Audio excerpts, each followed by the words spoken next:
Kita bersatu dalam doa. Kami siap diberkati oleh kebenaran firman Tuhan pada sore hari ini. Karena kebenaran firman Tuhan itu yang memerdekakan setiap kami. Sembuhkan yang sakit Tuhan, berikan kelegaan kepada yang berbeban berat.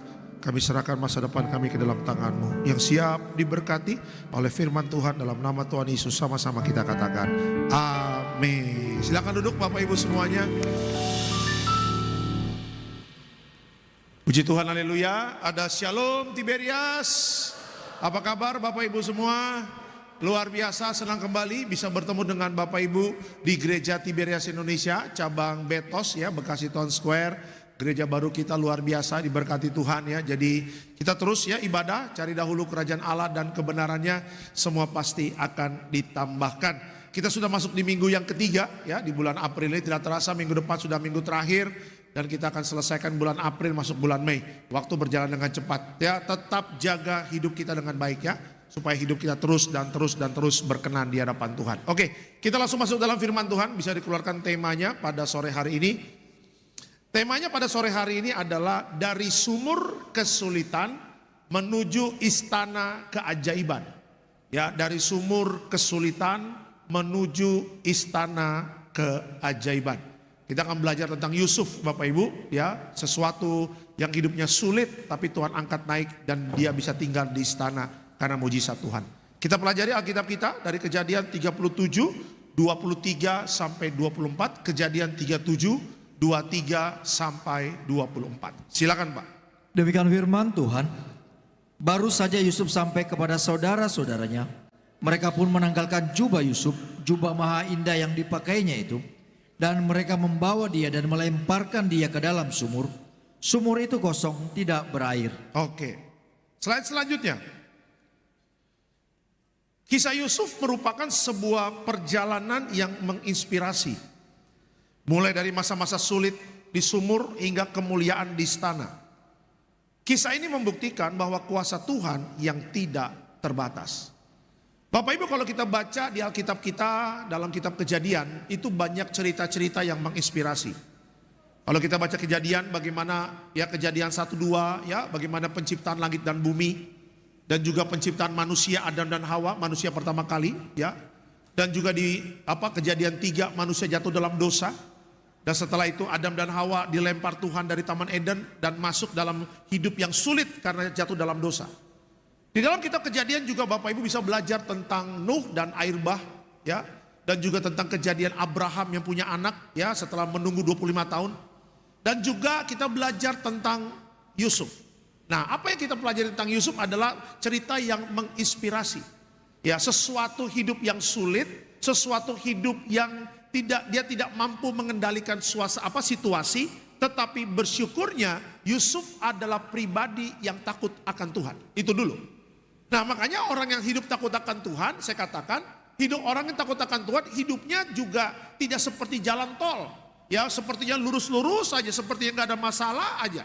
Coba lihat Yusuf. Yusuf hidupnya takut akan Tuhan, tetapi kakak-kakaknya atau abang-abang itu cemburu kepada Yusuf, dan Yusuf dikerjain dilempar ke sumur. Nah, sumur itu adalah gambaran tentang prosesnya Tuhan. Ya, kita yang sering menghadapi tantangan dalam kehidupan ini, ya, jemaat sering minta doa kepada kami hamba Tuhan dan mengatakan, Pak Pendeta, kita sedang diproses sama Tuhan. Nah, waktu kita diproses sama Tuhan, bagaimana sikap kita, Bapak Ibu? Ketika Yusuf diproses sama Tuhan, Yusuf tidak mengeluh, ya, Yusuf tidak bersungut-sungut kepada Tuhan, tetapi Yusuf tetap mempercayakan hidupnya kepada Allah. Ya, karena apa? Karena Yusuf tahu bahwa Allah tidak punya rencana yang jelek bagi orang yang percaya kepadanya. Nah, inilah yang membuat Yusuf akhirnya kuat Bapak Ibu. Dan ending ceritanya kalau Bapak Ibu nanti baca Alkitab, bagaimana dari sumur ya berbicara prosesnya Tuhan, Yusuf sekarang bisa tinggal di istana di zaman itu bersama Firaun. Ya, sumur dan istana adalah tempat yang berbeda, sangat berbeda. Sumur berbicara proses Tuhan, sumur berbicara tentang tantangan-tantangan yang Tuhan izinkan, dan istana itu berbicara keajaiban, berbicara kemuliaan Tuhan, dan berbicara mujizat yang Tuhan siapkan bagi orang-orang yang bisa kuat menghadapi prosesnya Tuhan. Ya, 2024 belum berakhir. Ya, makanya kalau sekarang Bapak Ibu dan saya sedang diproses, Tuhan sabar. Ya, tetap jaga respek kita kepada Tuhan. Tetap jaga hormat kita kepada Tuhan. Karena apa? Karena Yeremia 29 ayat 11 mengatakan apa? Rancangan Tuhan bukan rancangan kecelakaan, tapi rancangan yang penuh dengan damai sejahtera. Ya, ayo pergunakan iman kita. Ya, jangan takut untuk melangkah bersama Tuhan. Janganlah takut untuk masuk dalam pertandingan iman yang tidak mudah ini. Ya, ini baru Yusuf Bapak Ibu. Bagaimana Daniel dilempar ke gua singa. Ya, bagaimana Sadrak, Mesak, Abednego yang dilempar kepada perapian. Bagaimana Elia, bagaimana Yosua. Ya kan, bagaimana juga Nuh yang membuat batra 120 tahun. Menghadapi tantangan, menghadapi air bah yang sangat mengerikan. Semuanya diproses Tuhan dengan caranya yang berbeda. Tetapi hari ini kita belajar tentang Yusuf. Yusuf dilempar ke sumur masa-masa sulit. Tapi tepat pada waktunya, waktu dia menikmati proses Tuhan, setia kepada Tuhan dan menyelesaikan proses Tuhan, lihat Tuhan angkat dia tinggal di istana bersama Firaun. Kabar baiknya hari ini, siapapun yang setia kepada Tuhan dan setia kepada prosesnya Tuhan, tepat pada waktunya Tuhan akan angkat kita naik menerima keajaiban dari Tuhan. Amin. Kasih tepuk tangan yang meriah untuk Tuhan Yesus. Oke, kita langsung masuk dalam slide selanjutnya.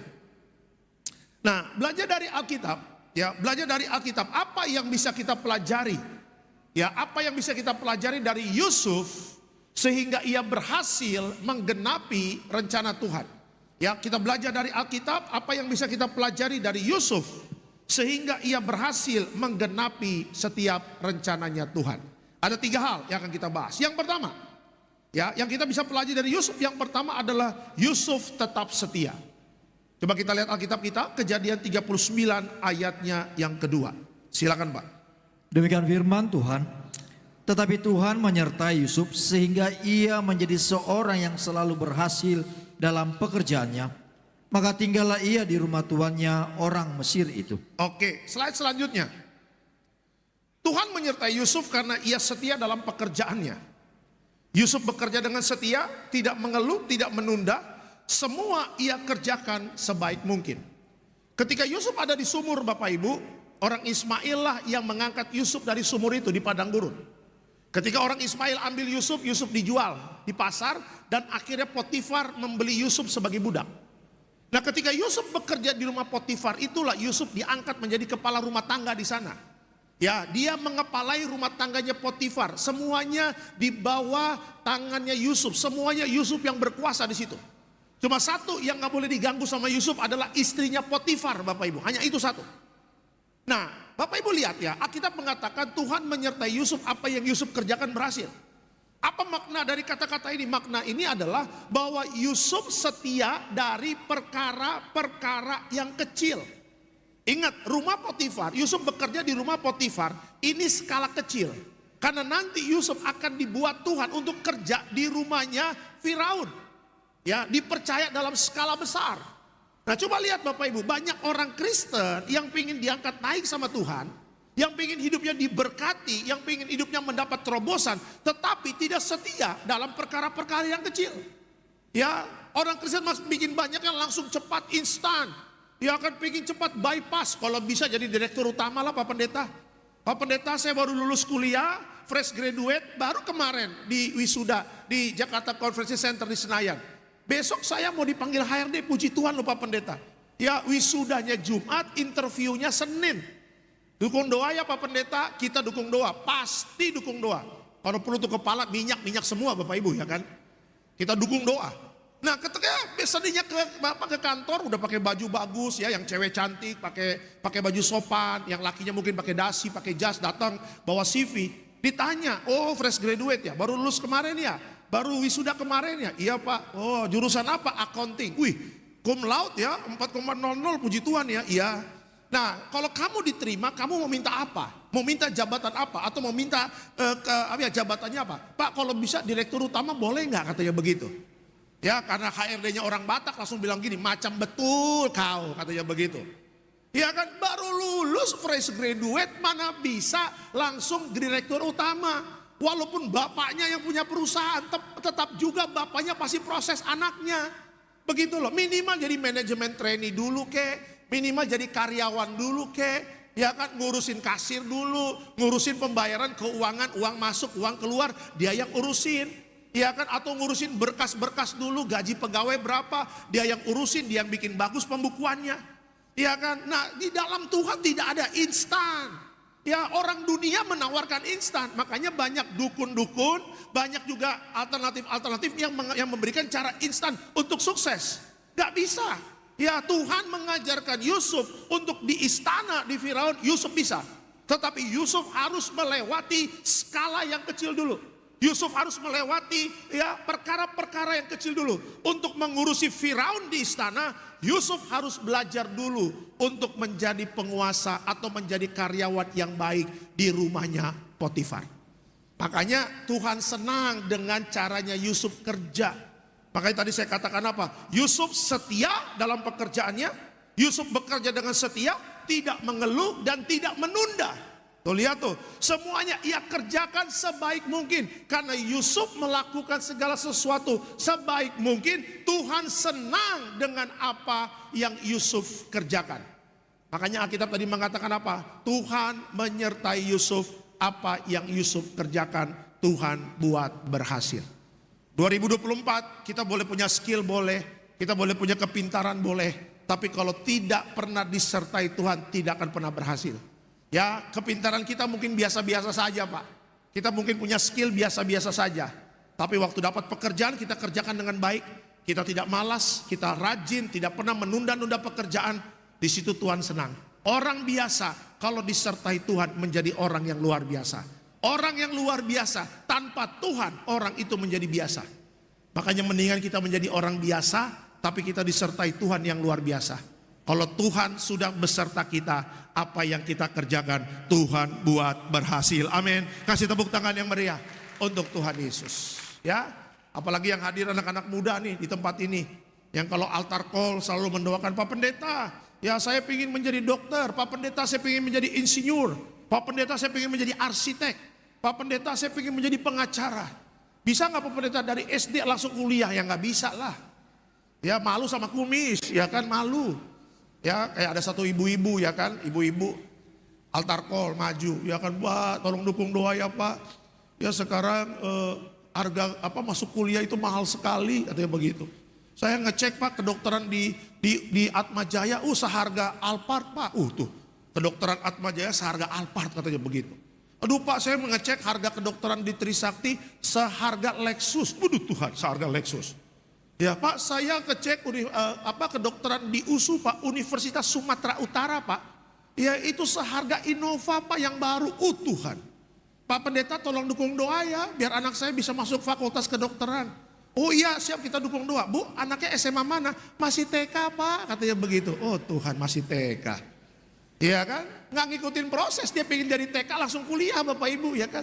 Mana mungkin lah dari TK langsung kuliah. Sudahlah.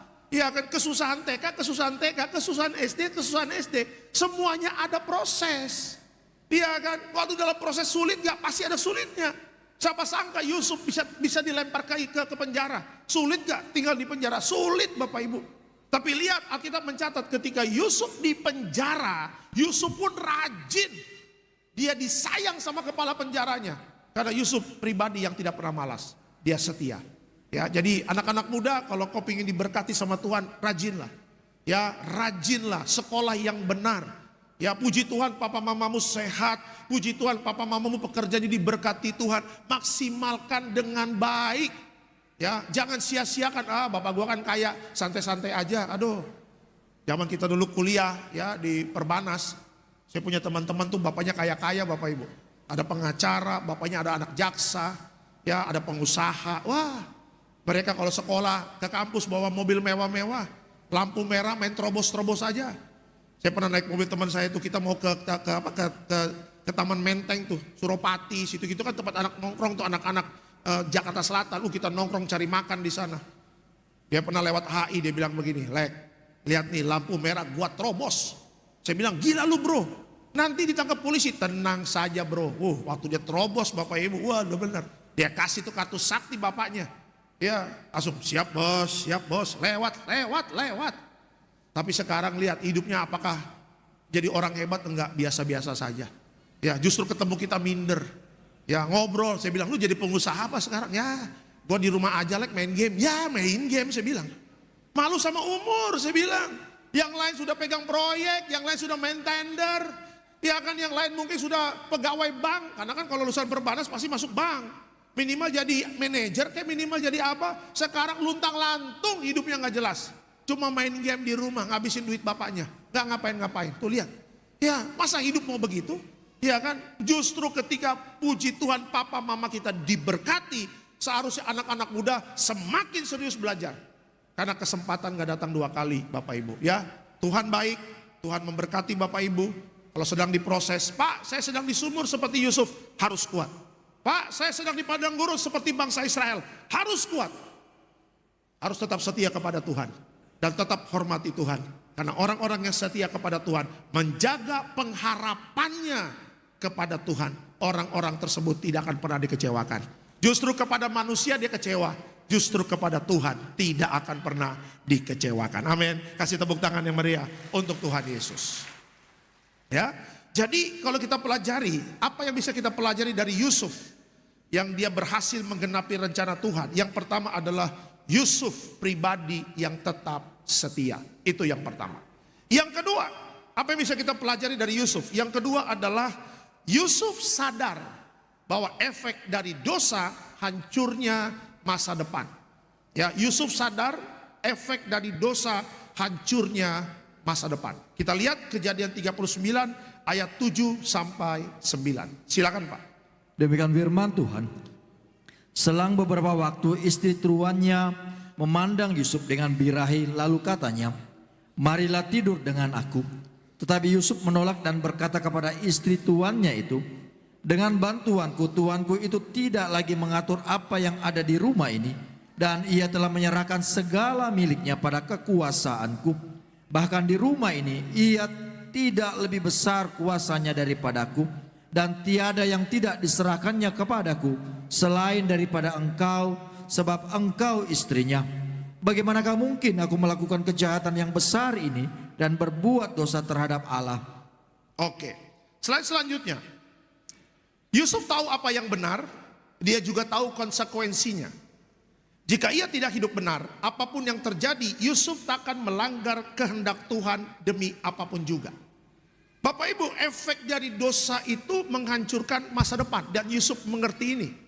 Ya, yang pertama, Yusuf adalah pribadi yang setia, itu yang pertama. Yang kedua, Yusuf tahu bagaimana cara hidup benar. Karena saya percaya Yusuf itu punya pergaulan yang benar dan pergaulan yang baik bersama Tuhan. Nah, ketika Yusuf kerja di rumah Potifar, istri Potifar itu senang sama Yusuf. Alkitab tadi mengatakan birahilah istri Potifar kepada Yusuf, dan istri Potifar ingin ngajak tidur Yusuf. Alkitab mengatakan elok parasnya Yusuf. Dengan kata lain, Yusuf itu ganteng.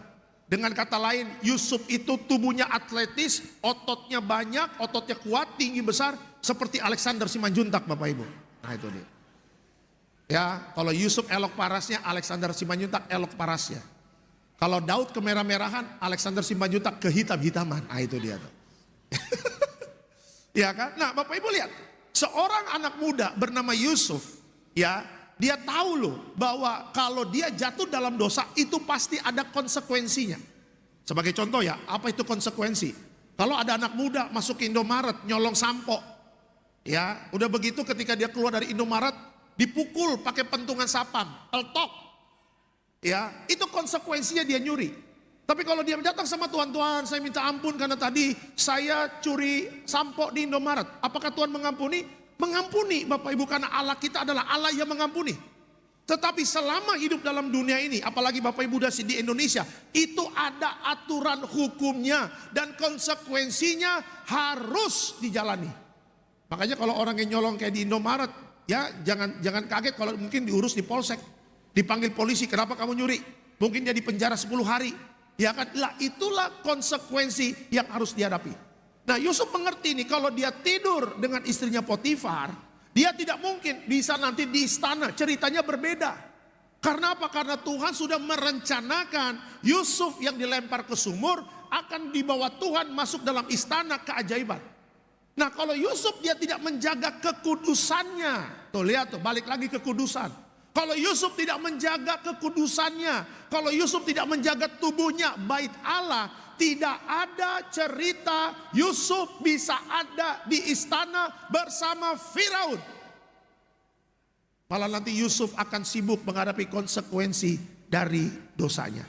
Makanya waktu diajak tidur sama istrinya Potifar, apa yang Yusuf katakan? Aku tidak mungkin tidur sama engkau. Engkau adalah istri dari majikanku. Dan yang kedua, bagaimanakah mungkin kalau aku tidur dengan kamu? Ya, apa yang kulakukan tidak berkenan di hadapan Tuhan dan itu berdosa di hadapan Tuhan. Tuhan sudah begitu baik, ya, memberikan aku kesempatan untuk kerja, untuk tinggal di rumah ibu. Tuh lihat, caranya Yusuf menghormati Tuhan, dia menolak jatuh di dalam dosa. Kalau Yusuf tidur sama istrinya Potifar, saya percaya Yusuf adalah orang yang nanti akan terikat pada roh perjinahan dan percabulan. Orang yang terikat dengan roh perjinahan dan percabulan, masa depannya nggak bisa diberkati Tuhan. Dan saya membaca Alkitab, saya percaya istrinya Potifar mungkin juga pernah tidur dengan anak buahnya dulu sebelum Yusuf kerja di sana. Karena beraninya istrinya Potifar ngajak tidur Yusuf, seorang anak muda.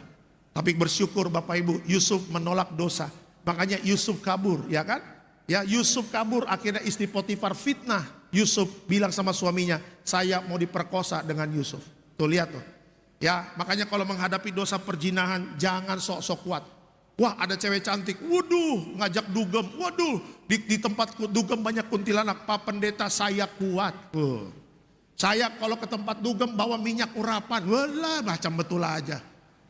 Ya kan, Pak Pendeta, ada cewek di depan dugem-dugem joget-joget. Saya kuat, malah saya menghadapi perempuan itu pakai tanda salib. Dalam nama Bapa, Putra, dan Roh Kudus. Mana mungkin, ya kan? Pak Pendeta, saya mau tanya, kalau duduk-duduk di tempat dugem boleh nggak? Ya, Pak Pendeta tolong jawab, duduk-duduk di tempat dugem boleh nggak? Saya bilang nggak boleh. Lah Pak Pendeta kan cuma duduk di tempat dugem, gak ngapain-ngapain. Saya pengen tanya, emang di rumah lo gak ada tempat duduk apa? Ya kan? Kita cuma duduk di tempat dugem, tapi itu kuntilanak mondar-mandir. Coba lihat, udah pakai baju yang seksi, shalom, apa kabar? Oh Tuhan, iya kan, minyak wangi, condet, Bandung, wah, isi ulang condet, isi ulang Bandung, ya, isi ulang Cimapar, Ciroyom, wah semuanya. Namanya laki-laki kan jatuh gara-garanya apa? Laki-laki itu bisa jatuh gara-gara apa? Mata. Coba lihat tuh. Walaupun kita pandangan lurus, laki-laki itu ekornya bisa lihat ke sana Bapak Ibu. Iya, apalagi tukang nyontek waktu SMP SMA, wah itu dia tuh. Paling jago. Kepala sih ke sini, ekor mata ke sana. Ya itu dia kan. Makanya dia bisa lihat, oh, nomor 1 kayaknya C tuh di sana tuh. Ya dia. Nomor 2 kayaknya D tuh. Nah itu dia tuh. Iya. Apalagi kalau kita jalan di mal-mal yang besar kayak Central Park, Senayan City. Waduh. Kita kan pendeta kan sering dapat jadwal tuh di Central Park tuh. Kalau turun di lantai 40 menuju parkiran kan kita lewat mal tuh. Wih itu cewek-cewek. Dalam kita kacamata kuda. Dalam nama Yesus. Dalam nama Yesus. Jalan lagi dalam nama Yesus. Tapi kadang-kadang lihat jam. Dalam nama Yesus sekali-sekali ya kan. Gak dilihat sayang, dilihat mubazir Bapak Ibu ya kan. Iya, kalau mau sembuh katarak lihat cewek cantik aja Bapak Ibu. Gak usah dioperasi, kasih aja. Opa sakit apa? Opa katarak. Nah, kasih cewek cantik, shalom opa. Opa sudah sembuh ya. Yusuf kabur dari rumahnya Potifar. Karena Yusuf tahu kalau dia ada lagi sehari aja dia di sana, dia pasti akan jatuh dalam dosa. Karena Yusuf tahu kedagingan ini kalau dengan kekuatan sendiri tidak akan pernah mampu. Palek kalau jadi Yusuf bagaimana? Saya kabur juga kalau dari Yusuf. Kalau saya kerja di rumah Potifar, ketemu dengan istri Potifar, saya juga seperti Yusuf. Kabur saya. Saya kabur lewat pintu depan, masuk lagi pintu belakang Bapak Ibu ya kan. Bercanda. Ya, harus kabur. Ya makanya kalau orang yang mohon maaf ya jatuh dalam perjinahan percabulan, ya mereka tuh ada di komunitas yang tidak benar, ya harus keluar dari komunitas itu. Nggak bisa kalau kita mau, Pak, saya mau bertobat dari percabulan saya. Ya bukan hanya bertobat dari percabulan, tapi engkau harus keluar dari komunitas itu. Engkau harus keluar dari pergaulan yang tidak benar. Benar kata Alkitab mengatakan apa? Pergaulan yang buruk merusak kebiasaan yang baik. Kebiasaan yang baik berbicara apa? Dari kecil kita sudah dididik mama kita ke gereja. Tuh lihat. Dari kecil opung kita sudah ngajarin berdoa. Tuh lihat. Dari kecil kita sudah diajarkan orang tua kita masuk sekolah minggu. Ya, ketemu orang shalom. Ya, hari Minggu ibadah terus. Tapi udah mulai dewasa, punya pergaulan yang tidak benar, udah mulai berontak. Akhirnya mamanya bilang, ayo ke gereja. Aduh, nggak bisa mah. Mau ada apa jalan sama teman-teman. Malam Minggu, ayo kita Bonergas di Kelapa Gading Nias. Aduh, nggak bisa. Kita mau ada acara di daerah Kemang. Tuh lihat kan. Pergaulan yang buruk merusak kebiasaan yang baik. Makanya hati-hati, ini akhir zaman. Pergaulan-pergaulan ya yang akhirnya menjurus kepada perjinahan, percabulan harus dihindari. Kemarin saya lihat di TikTok Bapak Ibu, ini harus saya kasih tahu kepada jemaat. Ada satu tentang edukasi, ya bagaimana kalau perselingkuhan itu menghancurkan kehidupan orang. Ya, dia kasih contoh begini Bapak Ibu. Kalau ada satu laki-laki yang hidupnya baik, hidupnya benar, ya dia punya istri, punya anak, hidupnya sangat diberkati. Tapi dia selingkuh dengan wanita, ya yang dimana wanita ini adalah hidupnya tidak benar. Dengan kata lain, wanita ini sering tidur dengan berbagai macam pria. Ya, setelah mereka melakukan hubungan yang terlarang, itu terjadi pertukaran spirit Bapak Ibu. Ya, laki-laki ini yang penuh kemuliaan, yang diberkati Tuhan, waktu dia bersatu dengan perempuan yang nggak benar ini, spiritnya laki-laki diambil sama perempuan itu dan perempuan itu memberikan spirit yang salah kepada laki-laki ini. Makanya jangan kaget kalau ada laki-laki yang diberkati, diangkat naik sama Tuhan, waktu dia selingkuh, zina, cabul, jatuh. Karena apa? Karena spirit dari perempuan ini sudah ada dalam hidupnya karena dia bersatu dengan wanita yang salah. Ya, makanya nangis saya bertemu dengan banyak jemaat ya yang konseling sama kita. Mereka mengatakan, "Pak, saya nangis, Pak. Ya, saya salah. Saya melakukan hal yang tidak benar di belakang istri saya. Ya, kita udah merintis usaha baik-baik, merintis usaha diberkati. Cuma karena saya tidak menjaga kekudusan saya hidup jatuh dalam godaan perjinahan. Akhirnya apa? Bisnisnya berantakan." Ya, wah saya diberkati sekali dengan pembahasan ini. Padahal ini bukan acara tentang kekristenan, tapi berbicara edukasi. Ya, orang ini mengatakan apa? Makanya jangan sampai di dalam keluarga ada perjinahan. Karena apa? Karena ketika orang bersatu dengan laki-laki bersatu dengan istrinya, itu akan menghasilkan satu spirit, pertukaran spirit. Ya, kita sudah ditebus oleh darah Yesus. Tubuh kita sudah ditebus oleh darah Yesus. Jangan lagi kita berikan kepada hal yang tidak benar. Tuhan sudah memberkati kita, hidup kita ada kuasa. Makanya Papa Raji selalu mengatakan, mari kita jaga kekudusan kita. Di dalam kekudusan ada kuasa, amin. Di dalam kekudusan ada berkat. Di dalam kekudusan ada terobosan yang tidak bisa diberikan oleh orang dunia. Pak, bagi yang sudah terjerat perjinahan percabulan orang ketiga bagaimana? Bertobat dan konseling pelepasan. Karena kalau tidak dilepaskan itu akan terus dan terus nanti bisa masuk ke keturunannya. Sedih loh kalau anak kita kena perjinahan, cucu kita juga kena perjinahan, turun lagi perjinahan, kutuk turunan, 7 turunan, semuanya kena perjinahan. Kenapa? Karena orang tuanya dulu belum bertobat dan pelepasan dan akhirnya kena kutuk 7 turunan. Makanya hati-hati. Bapak-bapak diberkati Tuhan, tetap setia sama istri, amin. Hidup takut akan Tuhan supaya engkau terus diangkat naik. Tapi kalau mau hancur, ya udah. Main perempuan pasti hancur usahanya. Main perempuan pasti bisnisnya gagal. Dan itu sangat-sangat mengerikan. Tapi kalau seorang bapak jaga kekudusan, seorang ibu jaga kekudusan, dan anak-anaknya jaga kekudusan, hidupnya diberkati Tuhan seperti gelombang laut yang tidak pernah putusnya. Amin. Kasih tepuk tangan yang meriah untuk Tuhan Yesus. Ya, jadi apa yang bisa kita pelajari dari Yusuf? Yang pertama, Yusuf itu tetap setia. Dan yang kedua, Yusuf itu mengerti dan sadar bahwa efek dari dosa itu menghancurkan masa depan. Ya, makanya jangan bermain-main dengan perjinahan, percabulan. Ya, masa depanmu hancur.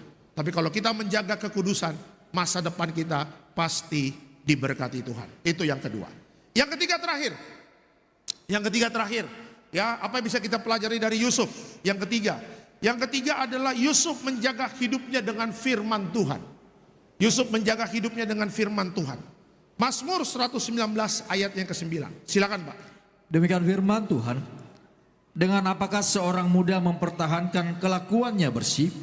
Dengan menjaganya sesuai dengan firman-Mu. Oke. Keterangannya apa? Yusuf masuk penjara justru karena ia berbuat benar. Namun ia tetap taat pada firman Tuhan. Pada akhirnya Tuhan menolong Yusuf karena ia tetap kuat. Kenapa Yusuf tidak jatuh dalam perzinahan? Kenapa Yusuf menjaga kelakuannya bersih? Karena Yusuf menjaga hidupnya sesuai dengan firman Tuhan. Ya, saya percaya Yusuf juga punya hubungan yang baik dengan Tuhan. Mungkin Tuhan juga audible ngomong sama dia. Dan setiap perkataan Tuhan itu disimpan dalam lohnya. Nah, makanya ketika Yusuf itu mau digoda jatuh dalam perzinahan, Yusuf mengatakan apa? Tidak mungkin aku melakukan hal ini terhadap Tuhan. Ya, artinya apa? Setiap hari Yusuf juga selalu mendengar nasihat dari Tuhan melalui Roh Kudus mengingatkan, Yusuf, tubuhmu adalah bait Allah. Makanya coba ya, kalau kita mau berbuat dosa kan kadang-kadang sering itu kita deg-degan. Ya, aduh, gak enak nih, padahal udah mau bikin dosa. Itu Roh Kudus mengingatkan kita. Ya, makanya kalau nggak pernah baca firman ya mau gimana Roh Kudus mau mengingatkan. Tadi saya katakan di Karawaci, kalau nggak pernah baca Alkitab, bagaimana Roh Kudus mau mengingatkan? Ada istri-istri yang kerjanya marah mulu. Waduh, suaminya baru ngomong 5 kata, dia sudah 15.000 kata. Mama, handphone papa di mana? Itu sih papa, tuh lihat. Dari kemarin handphone terus. Lupa naruh di mana? Aduh Pak, aku lagi pusing. Padahal tinggal bilang baik-baik, handphone papa tuh di situ, ambil aja. Wih, papanya cuma nanya baik-baik, Ma, handphone papa lihat gak? Waduh, dia marah-marah. Tapi besok ya Bapak Ibu, waktu bapaknya kan memang suka lupa taruh handphone. Dia tanya lagi, Ma, handphone papa di mana? Ih, papa pasti lupa ya. Kaget papanya.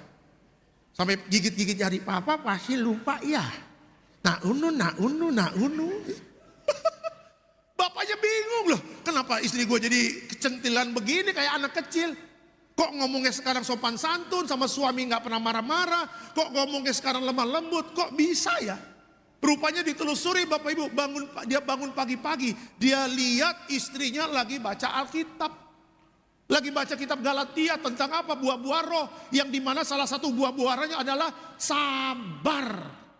Di dalam hidupnya. Istri langsung mengatakan, aduh Tuhan, saya minta ampun. Saya sering marah-marah sama suami saya. Gak sabaran orangnya. Saya orangnya juga, ya gitulah sama suami, kasar katanya begitu. Tapi sekarang puji Tuhan, Alkitab mengingatkan saya, buah-buah roh adalah hidup dalam kesabaran. Aku mau belajar sabar. Besoknya suami tanya lagi, Ma, kunci mobil lihat gak? Udah mulai marah. Roh Kudus ingatkan, sabar. Tuh lihat. Kalau mau gak baca Alkitab mau gimana? Roh Kudus ingatkan saya. Kata Roh Kudus, lu baca juga enggak? Yang lo ingat artis Korea. Yang ya Roh Kudus ya ingetin artis Korea lah. Kim Jong-un, Kim Jong-il. Itu. Anak-anak sekarang mah udah hafal artis Korea daripada murid Yesus. Bener gak Bapak Ibu? Murid Yesus gak populer. Coba anak-anak sekarang sebut murid Yesus siapa? Anak sekolah minggu atau anak Bonerges? Murid sekolah minggu siapa? Matius, Markus, Lukas, Yohanes, Yabes. Mana ada murid Yesus Yabes? Yabes perjanjian lama. Tuh lihat tuh. Coba sebutkan artis Korea. Wah, Kim Jong-un, Kim Jong-il, Kim Ong Kim. Nah tuh lihat tuh. Ada Kim Ong ya. Ong Kim, pokoknya ada Kimnya lah. Wih, dia hafal loh. Ya, Pink apa namanya tuh? Blackpink. Siapa artis Blackpink? Dia hafal. Tapi murid Yesus gak hafal. Nah itu dia sedih kan. Gak pernah baca Alkitab. Tuh. Orang Kristen paling rohani kadang-kadang seringnya waktu mati. Di peti matinya ada Alkitab. Waktu hidup tidak rohani.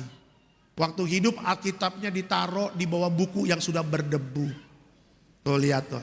Ya, saya punya saudara Bapak Ibu. Pernah Alkitabnya taruh di dashboard mobilnya. Ya, mobil baru kan, saya pernah datang naik mobilnya Hyundai. Dia taruh Alkitab di dashboardnya. Saya bilang, bang, ngapain Alkitab taruh di sini? Biar keren, biar rohani. Ya, biar rohani. Macam betul aja. Ya kan, pas orang lihat kan, wih mantap juga orang ini ya, ada Alkitab di mobilnya. Nggak ngefek. Ya, Alkitab tuh bukan untuk dipajak, Alkitab tuh dibaca. Ya, kapan terakhir baca Alkitab? Ya sekitar 2017 Pak. 2017. Lu Kristen apa Kristen sih? Ya tiap hari harus baca Alkitab. Kenapa? Karena inilah yang menuntun langkah hidup kita. Ya. Kalau udah mati, waduh Alkitab dilihat peti matinya. Ada Alkitab. Bahasa Indonesia, ada bahasa Batak, Bibel. Hidung jemaat, wih mantap. Buku ND, wih mantap. Ya kan? Ada foto sintuanya, wih mantap. Ada foto pendeta Alek lagi di petinya ya kan. Opung udah mati, ada foto gua lagi di sini. Saya bilang nih gila nih mati kayak di toko buku Immanuel lah. Ya, buat apa? Apalagi kalau yang mati taruh Alkitab di peti matinya mau ngapain? Bawa tuh Alkitab keluar dari peti mati, kasih cucu baca. Karena Alkitab ini penting untuk menjaga kelakuan kita. Ya, ini akhir zaman loh Bapak Ibu, hati-hati. Jangan sampai kita terlambat dan akhirnya kita tidak terangkat karena kelakuan kita tidak benar. Mazmur tadi mengatakan apa? Dengan apa anak muda menjaga kelakuannya bersih? Dengan firman Tuhan. Baca Alkitab setiap hari. Karena itulah yang menjadi tuntunan kita.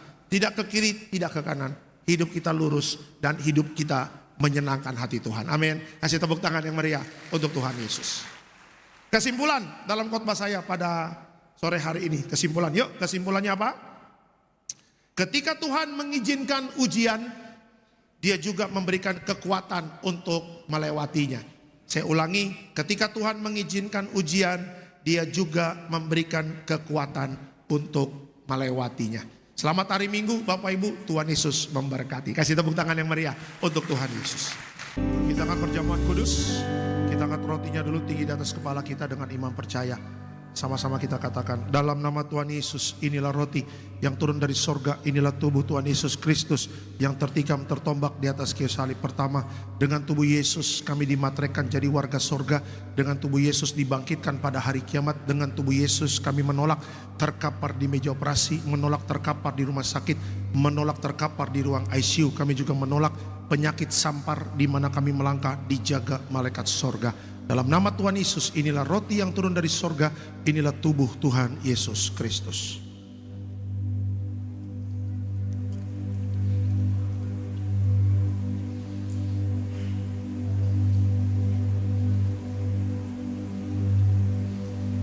Setelah roti jadi tubuh Kristus, kita angkat anggur yang kita doakan menjadi darah Yesus.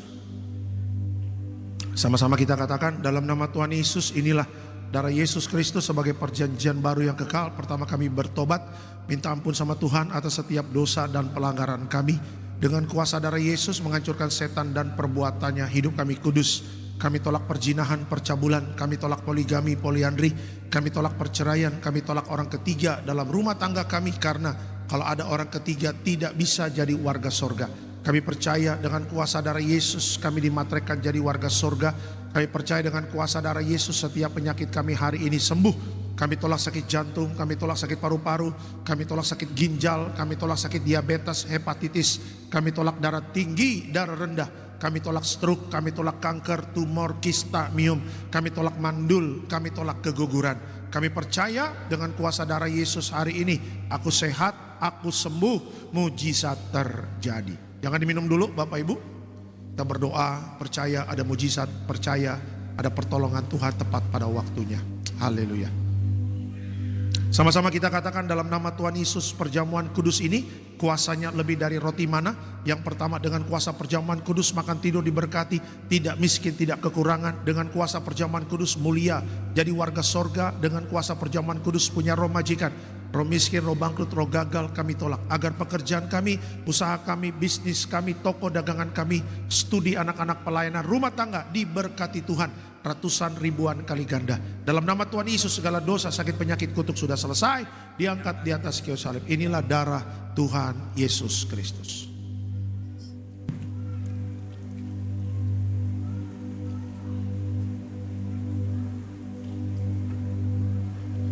Hamba juga berbuat minyak urapan. Minyak urapan memuliakan Allah, memuliakan manusia. Minyak urapan hancurkan setan, sembuhkan orang sakit, di mana melangkah jaga malaikat. Dalam nama Tuhan Yesus, haleluya, amin. Masih bisa minyak? Aman ya? Yang mau didoakan boleh cepat maju ke depan. Saya akan ngurapin minyak, karena habis ini mau langsung sesi selanjutnya ya. Kita juga berbuat permohonan doa. Kita doa agar setiap permohonan doa diterima mujizat dalam nama Tuhan Yesus, haleluya, amin. Kita bersatu dalam doa. Berkati selalu Tiberias Betos ini Tuhan. Terus Tuhan tambah-tambahkan jiwa di tempat ini. Juga berkati gembala sidang yang kami kasih, Ibu Pendeta Darniati Pariaji. Tuhan berkati panjang umur bersama Bapak Pendeta Aristo Pariaji, Bapak Argo Pariaji. Tuhan berkati seluruh jemaat yang hadir.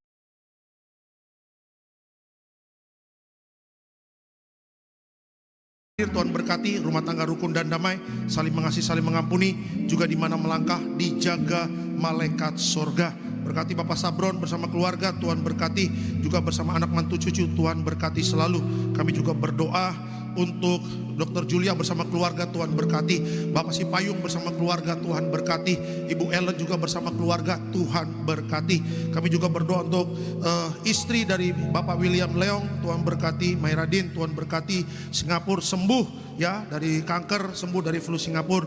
Terima mujizat, oksigen tangkinya juga bisa dilepas.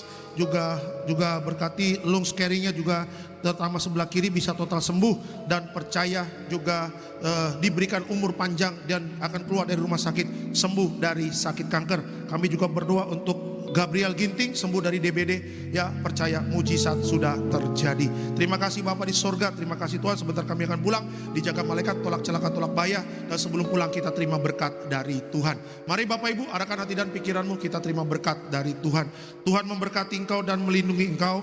Tuhan menyinari kau dengan wajahnya, memberi kau kasih karunia. Tuhan menghadapkan wajahnya kepadamu dan memberi kau damai sejahtera. Yang disayang Tuhan, diberkati Tuhan dalam nama Tuhan Yesus. Sama-sama kita katakan amin. Selamat hari Minggu, Tuhan memberkati.